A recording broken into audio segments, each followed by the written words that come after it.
Hello, my name is Angelica Hasso. Today I will be sharing with you my health and PE kinder lesson plans. First up, we have my health plan, and with this plan, we are going to be going over the importance of flexibility. The CD standards are CD standard number 5 and number 7. For number 5, I want my kinder students to know when they should stretch and how to do it safely. For CDC standard number 7, I want my students to know the importance of stretching and the risk of injury if not done at all and if it's done incorrectly. For my introduction, of course, I'm going to have my students come in. They'll be brought in by their homeroom teacher and they will be assigned a house. It's going to be a taped off section for them on the floor of the gym, and they are to stay in that section. It will be about 3 feet by 4 feet, enough room for them to move and wiggle around without interrupting their partner next to them or invading personal space with any of their neighbors. For this introduction, I will ask a few engaging questions. Raise your hand if you play a sport. Knowing this is kinder, they probably will not all be in sports or very active. They probably won't know really why it's important to stretch at this age. So I'll ask, if you're in a sport, what do you do before you start practice? And of course, it would be stretching. For my lesson plan, it would be a class discussion and a video. Once they get those responses in, they will go into detail over the importance of stretching, why it is important, and what it can prevent during sports activities. Again, I will touch base and ask about why we are stretching, why it's important to stretch, what stretching does to our body, importance of stretching properly. Once we go over those key points, we will transition to a YouTube video. The Bobo PE kit stretching exercises so students can visually see correct ways to stretch. As they are following along with the video, the teacher will be walking throughout the class, helping students properly stretch and redirecting them if needed. So, of course, me and my IA will be going around. We want to make sure all our kids are stretching correctly and reminding them if they're acting silly, if they're stretching too far or not stretching correctly, they can hurt their muscles. They can end up being injured in that act of whatever sport they may be playing. So our physical activity, me and the instructional assistant will both stand at the front of the gym and go over 3 different yoga poses, showing step-by-step instructions on how to properly do each stretch. It's going to be a standing forward bend, a warrior pose, and a downward dog. These are very easy stretches for kinder students. The children will then do each pose along with us while we walk in between rows to make sure they are doing it correctly. For the health exit questions, after everyone is done, we are going to regroup and go over again why we stretch, when it is a good time to stretch, and why it is important to stretch correctly. The students will line up by their row and head out with their homeroom teacher. Next, we have the PE yoga, the PE lesson plan for beginners yoga. The standards for this are going to be psychomotor, cognitive, and affective. Psychomotor standards are going to be contrast the actions of curing and stretching, maintains momentary stillness on different bases of support. Cognitive is going to be moves in personal space to a rhythm.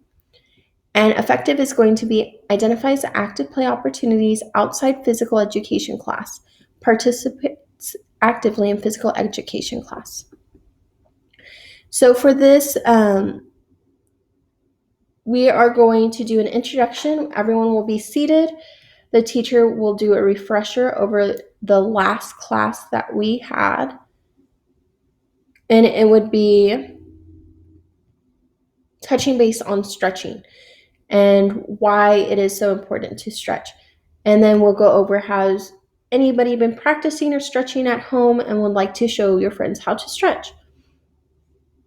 will allow them to demonstrate. It was a type of stretching technique where you really have to focus on your body. Does anyone remember what it was called? This is where we will transition back into yoga and start our lesson.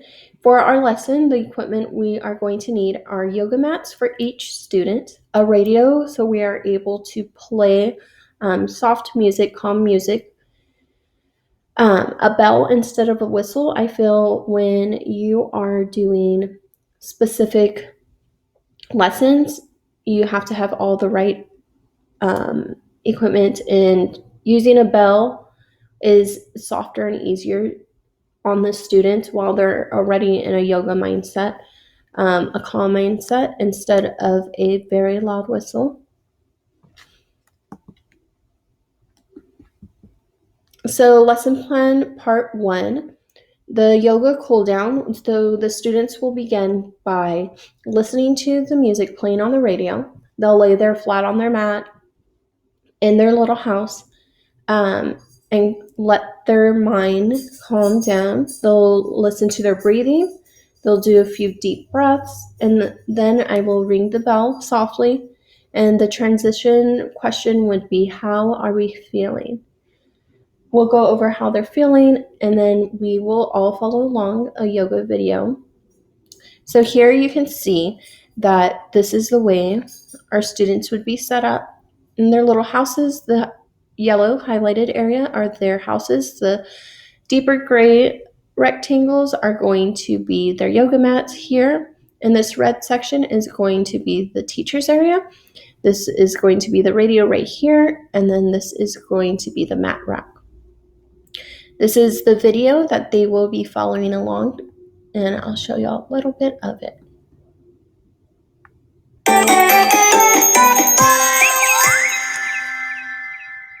Hello everyone, welcome to Cosmic Kids. I'm Jamie and this is your place for yoga, stories and fun. Now all you've got to do is copy the moves I do and enjoy the adventure. So let's begin how we begin every adventure, sitting on our bottoms with our legs crossed, with our hands together at our heart center and saying our secret magic yoga code word, which is Namaste. Ready? After 3. 1, 2, 3. Namaste. There.